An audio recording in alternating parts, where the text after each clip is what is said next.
یہ حاجی امداد اللہ اکیڈمی ہے، اور اسی طرح یہ اندر جو مترجم ہیں صادق الامین عزیزی دارالعلوم کراچی کے فاضل ہیں، ان پر مجھے حیرت ہوتی ہے کہ ان کو ذرا بھی یہ سمجھ نہیں آئی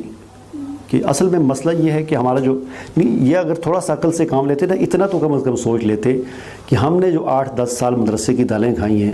تو کیا ہم نے 8-10 سالوں میں صحائح ستہ ساری پڑھی ہے، حدیث کی کتابیں ساری پڑھی ہیں، جلالین پڑھ لی، قرآن مجید 3 مرتبہ ترجمے کے ساتھ ہم نے 8 سالوں میں ختم کر دیا،